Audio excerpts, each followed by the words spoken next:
as Ricky said, I work in East Belfast and I get paid to do what I do. And this day and age, I'm very thankful for that, because none of us really can take any sort of paid employment for granted.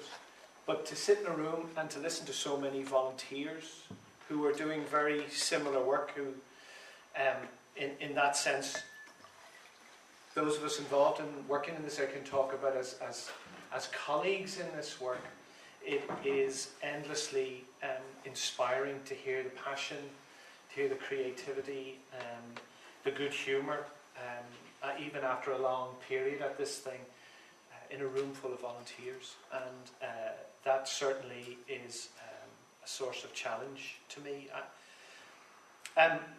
I work in East Belfast, as Ricky said. I'm originally actually from Bray in County Wicklow, and find myself working in a loyalist community, and which has been endlessly educational, if it got to be said.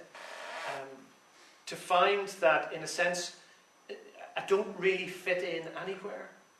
That when I go home, my family, my parents are still back in Bray. When I go down to Bray, and you meet friends from schools, those of us that are still around, you'll say, "You've really lost your accent.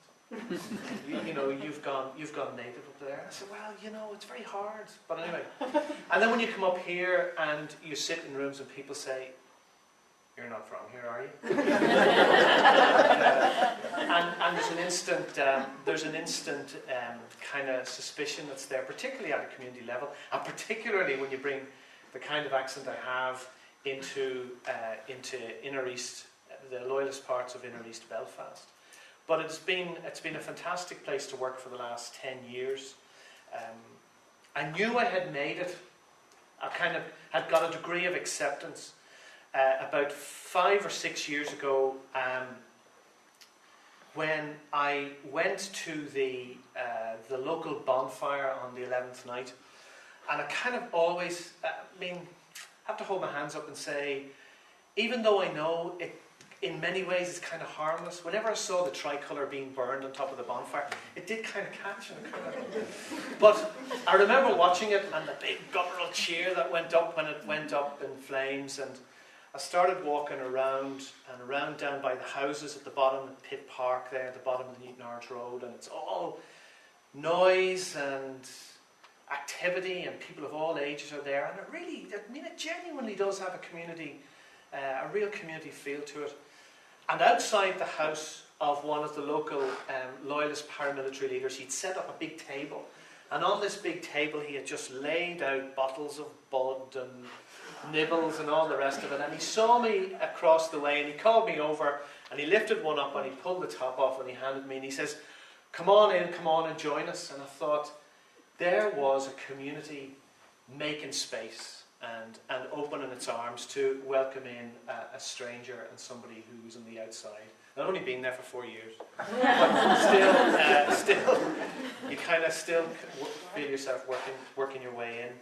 I've been, as I said, in East Belfast. I've always worked in sort of community relations context, but this is the first community, if you like, a single identity context I've worked in. And I started work there in 2000, and then in 2001 and 2002 we had the community interface issues at Cluin Place in Clandyboy that decimated both sides of the wall in East Belfast over the course of 2 years, and laid waste to relationships that had been established over many years. That was a difficult time, because you had to declare your colours, you had to declare which side you stood on. And though you may have felt somewhere in between those two things, there was a necessity to stand with one side, but also keeping a longer term perspective in view, because this is where the community was. And colleagues and friends, we stood with the loyalist community we were in at the time, and we sought to build confidence, build relationships within that community, until the time came when together we were able to extend and reach for the hand that was being extended for us from the other side. Part of that confidence building on our side, if you like, was working with the local, inverted commas, organisations. Just actually lunchtime today, a residential ended in which, in some ways this is the highest point we've reached, where we took 9 Republican ex-combatants and 9 Loyalist ex-combatants away overnight to talk and to tell their stories. And for everybody involved in that, it was the first time ever. And there were some very honest exchanges. There was an awful lot of inarticulacy as well, if that's a word. As people were finding themselves in contexts that they'd never been before and recognising that they didn't have the language to explain or to tell their stories. That's been the end of a journey we've been on with our side. We've taken people away to places like Munich and Poland to look at the impact of anti-Semitism during the Second World War on Poland and on Germany and the community in Munich.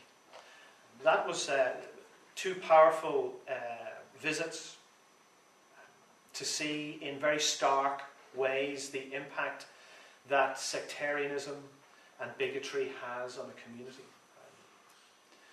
The first morning we were in Munich a couple of years back, and we were sitting waiting in the bar in the hotel at about 10 o'clock in the morning, waiting for our Munich guide.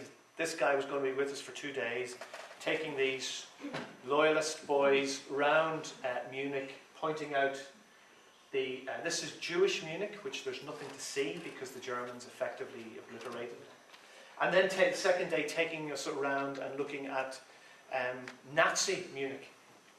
And so we're all waiting there. My colleagues out front at the door of the hotel waiting for our Munich guide to come who's going to do this with us. And everybody is kind of nervously waiting, and my colleague comes rushing into the bar and he says, Claire, come here, we've got a problem.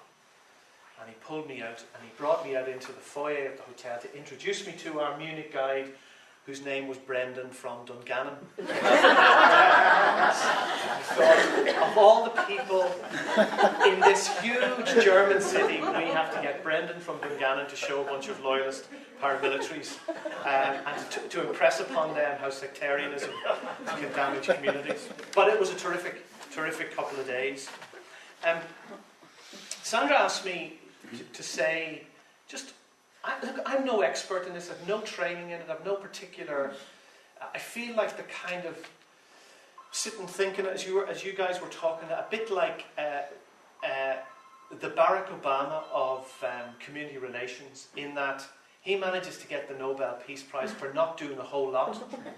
And I get to address a group of activists who are doing incredible things in their community, every bit the measure of anything I've ever done, and to talk to you about what I've learned. And I feel as that I haven't earned the right to do that, but to share with you, I suppose, anecdotally, and just a few things that I've learned on this journey over a number of years.